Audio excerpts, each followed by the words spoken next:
Am I on? You're on. Alan, can I get a glass of water before you sit down? Oh, thank you so much. Appreciate that. It's great to be here. Thank you for having me. Great to be here. I'm reminded, I've shared my story, my testimony a fair amount, and it's always still, you come up here in front of people you don't know, it's always still a little nerve-wracking, and every time I see the glass shake, I always think back to this story with my grandmother. About 7 years ago, she died to Parkinson's, and everybody who knows that ugly disease, you shake uncontrollably. And I was sitting there in her room at the assisted living community where she lived in Nevada, and one of the last times, it was the last time I got to see her, but she was reaching across the table to grab her coffee cup, and she reached over and grabbed it, and as she brought it back, she's bringing it back like this, and I was not sure it was going to make it, and I looked at her, I said, "Grandma, do you drink much coffee?" And without even missing a beat, she says, "No, I spill most of it." A true story. Love Grandma. Anyway, it's just an honor to be here, fill in for Blake, and to share really my story, which is one of forgiveness. And it's certainly not that what my story is any better or any more dramatic or more impactful or more intense than anybody else's, but it certainly is an understanding that if I'm able to forgive with the things that I've had to go through, then why not you? Why can't you let go of some of those things? So I'm going to take a few minutes and share my story. So I grew up in Junction City, just north of here, and I had a father that had extreme anger issues. And as I grew up, there were very, very few days that I ever remember that not getting yelled at for something, right? For not putting this away, for not locking the car door, for not putting the tools back in the toolbox, for not doing this, not doing that. And that's how I grew up. Now, I also grew up in a family with a lot of love. My mom and dad very affectionate. We always told each other we loved you, or I love you, I love you back, and hugs and affection and that sort of thing. But it was also very dysfunctional, because my mom was a huge enabler, and that is every time my father was mad or angry about something, my mom always had an excuse of why he was like that, right? He just had a bad day. He didn't get much sleep last night. The boss was putting pressure on him at work. She always had an excuse. So that's what I grew up with. Now, my dad also taught me a lot about life. He taught me how to work with my hands, how to build things, how to work on cars, how to weld, use torch, set up, work on cars and things like that. And so it was not that he was a disconnected father, but he was a very angry father. I think he had a lot of deep-rooted issues from his relationship with his father and even his grandfather. And so I remember by the time 10, 11, 12 years old, there were certain times I just didn't want to be around my dad anymore, because I always just knew I was going to get yelled at. I just knew there was going to be something that was my fault. It was never his fault. It was always my fault. And I remember friends would come over, neighborhood friends would come over, and we'd be riding bikes or doing something, building something with our little push carts or something, and he would come out and he would just launch on me verbally in front of all my friends and embarrass me. And I would feel very belittled. That I can't even begin to tell you how many times that happened.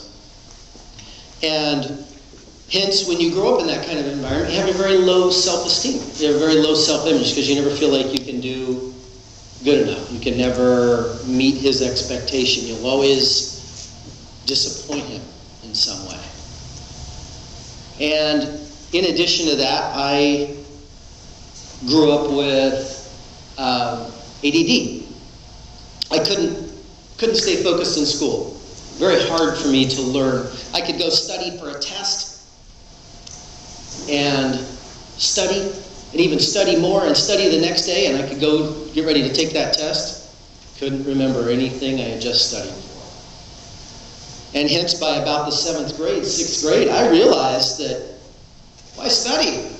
This isn't working. Well, my dad's idea to that was just yell louder and pound it into me that you just have to stay focused, more time, more hours. Instead of going out and playing on the weekends, you need to stay home and study. There really wasn't the awareness of ADD at that point, but that was his answer. And it didn't help.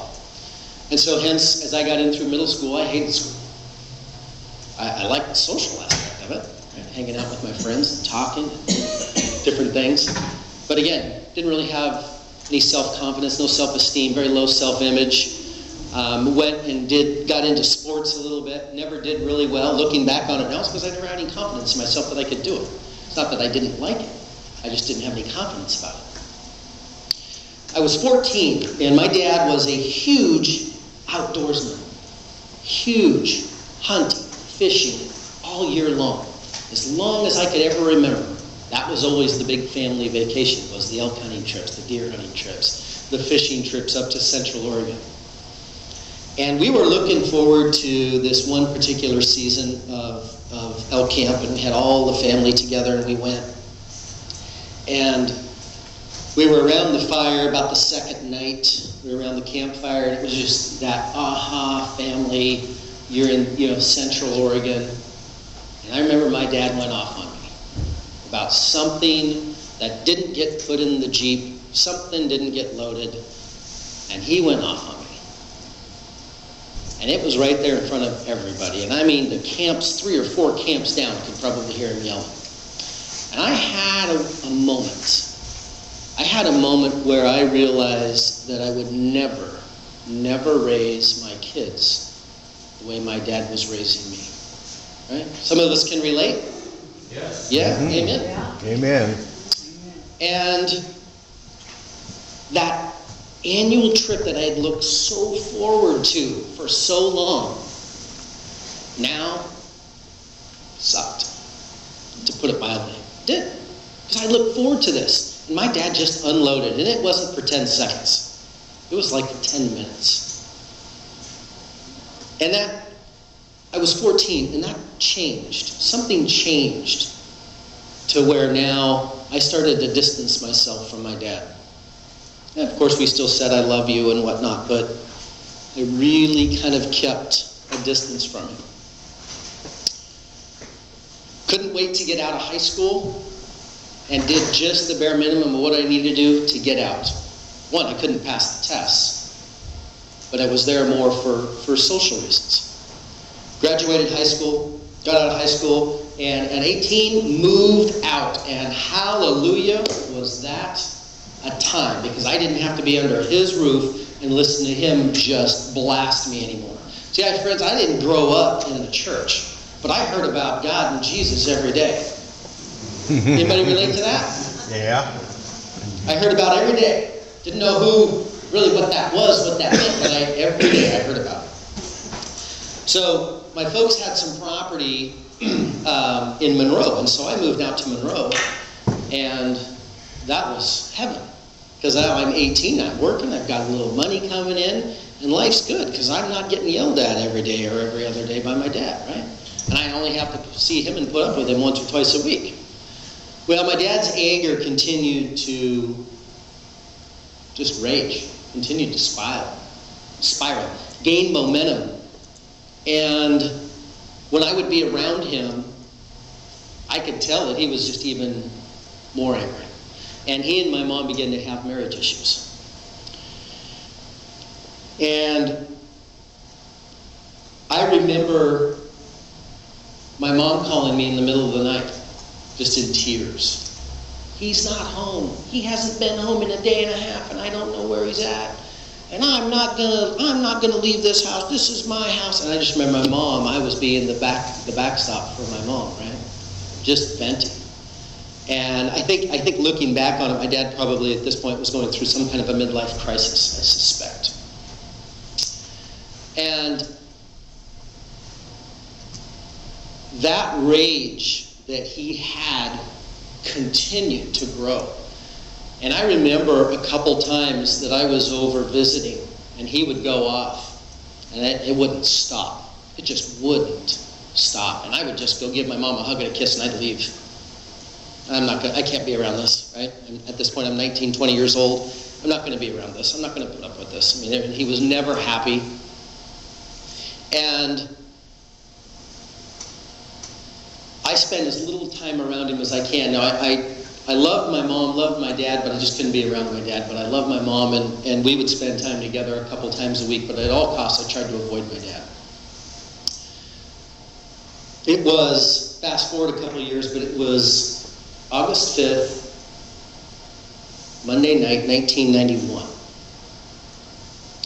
And I had made plans to come over for dinner after work. So I was going to come over and have dinner with them and hang out for a little while and just spend some time with them. Interestingly enough, my dad was actually pretty calm this evening, that evening. And I even remember what we had. We had spaghetti, homemade spaghetti. And it was like a night, any other night, other than my dad was calm. And I didn't quite know why. I wasn't sure. That was before the days of cell phones. So, mom and dad's phone, I had to make all those long distance calls, because they didn't cost anything from their house, right? So I used their phone, picked up some things, and got my stuff together, said goodbye to my dad, and I got ready to walk to the door, and my mom, she walked over. She followed me right up there, right up to the door. I gave her a big hug, gave her a big kiss, said I love you. Everything was great. Little did I know that was going to be the last time that I saw her again. I left, got in my Jeep, headed home. That night at about 11:30, I got a phone call from my cousin. He said, Scott, you have to get over here right now. Get over here to your mom and dad's house now. And I was like, why? What's wrong? He says, whatever you're doing, stop, it can wait. Get over here right now. And you ever get that little sick feeling in your stomach, but you don't know what it is? I got that. I was 22 years old. Got in the car, took off, went over to my folks' house. And as you come around the corner to turn on their street, they live on a long straight stretch. And as I turned down, I could look down there about half, 3/4 of a mile, and it looked like a small town. Lights everywhere. And I come pulling up in there, I have this sickening feeling in my gut, and I don't know what it is, but I pull up and there are ambulances, paramedics, state, county, city police, sheriff, and it's all lit up. Their house, by now it's close to midnight, their house is wide open, all the doors, windows, lights on, there's ribbon around the house. And I get out of the car and I'm headed straight into my mom and dad's house because I want to know what's going on. Well, of course, I got crossways by a police officer, and he detoured me off to the side.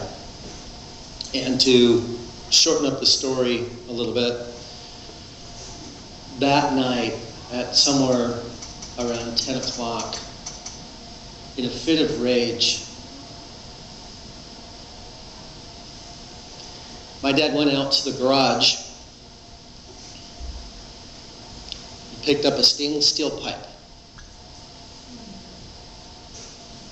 And he went in and he took my mom's life.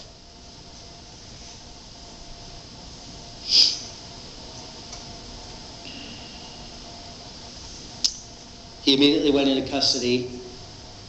He was in there for 2 or 3 days, was released. We went to mom's funeral. All of us in just a state of numb, just didn't even know what to think. After the funeral, he confessed to taking her life.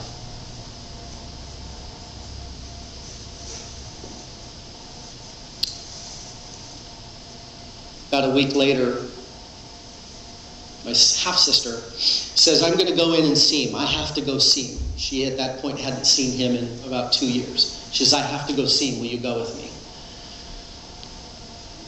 I said, okay, I'll go. I went in. And I remember sitting there through the glass. And he's got the speaker box there in the phone. And he looks at me as I'm sitting there. He looks at me and he goes, do you think I killed your mom? And I said, I don't know what to believe.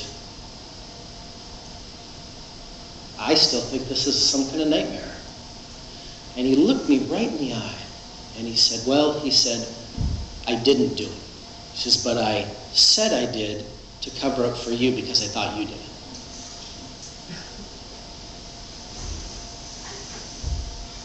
What do you say to that, church? How do you respond to that? About another week and a half goes by, and my aunt comes over from Nevada and says, I'm taking your grandma and I'm taking her back home. She can't deal with this. This is going to put her in an early grave. Within a 3-week period, my mom, my dad, and my grandmother were taken from me. The 3 people who were kind of my rock, my foundation, the people that I went to, looked to for guidance and counsel, were gone. And my mom's dog just had a litter of pups. Attorneys, probate, estate, all of it. It was a mess. About 60 days later, 3 little girls, not so little, early teenage girls, come forward and said, look, we've been silent up till now, but we can't be silent anymore. He molested us when we were littler.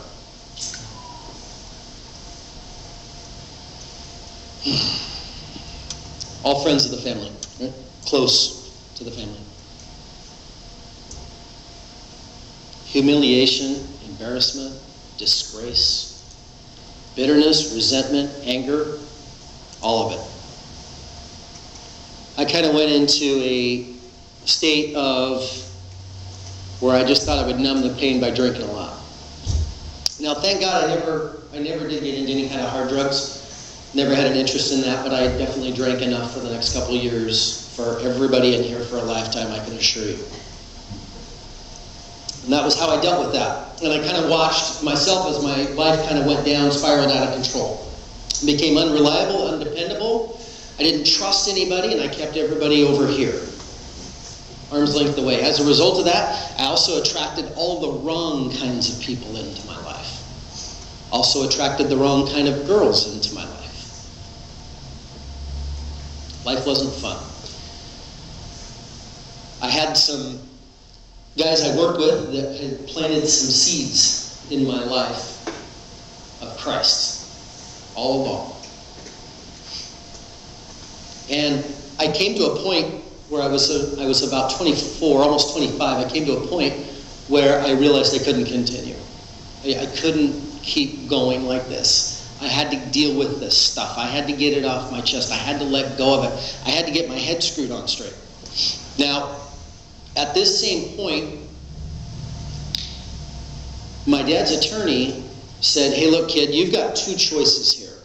You can go in and you can clean up your mom and dad's house, clean it up and live there and take care of it, or we're just going to hire some people to go in there and throw everything out, and then we're going to rent it out because we need to create some revenue for the estate. And at that point in my life, I said, that's my mom's stuff. That's where all the birthdays, Christmases, and Thanksgiving happen.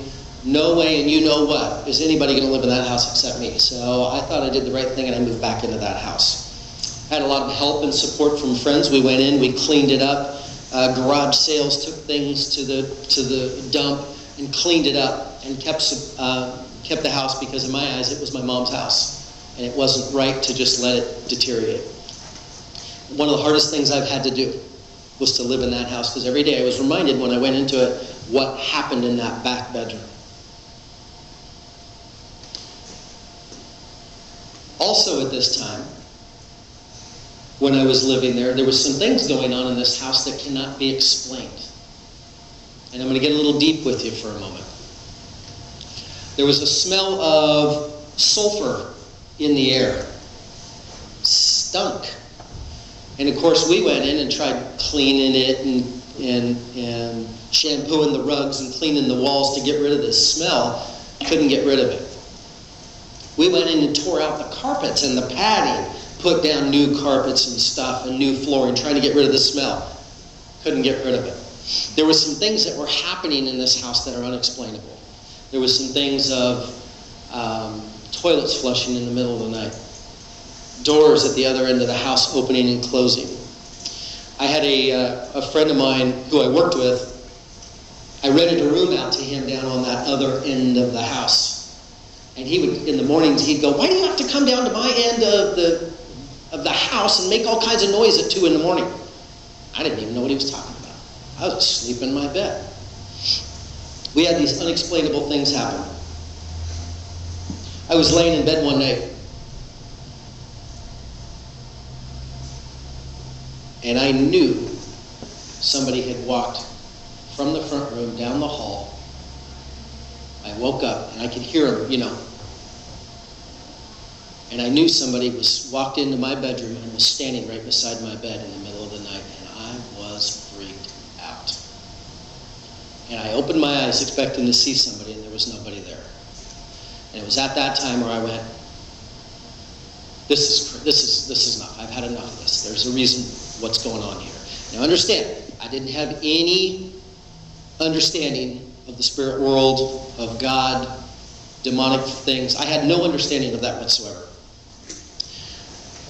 Christian friend of mine says, "I got somebody that can help you with that." I said, "Good, because this needs to go away." So he connects me with the pastor of the Cowboy Church out in Junction City, Pastor Tom Kratt. And we sit down and we're talking, and I'm telling him all these things, right? And I'm telling these things thinking that maybe he's going to think I'm crazy. And he's nodding. He says, "Oh yeah, I know exactly what you're talking about." "You do?" "Oh yeah, I've dealt with this a few dozen times." He says, he goes, "Tell me a little bit about your mom and dad." So I told him some of the story.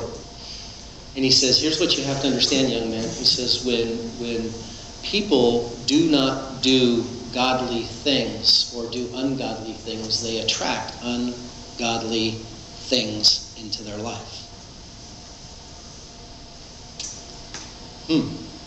Thought about that.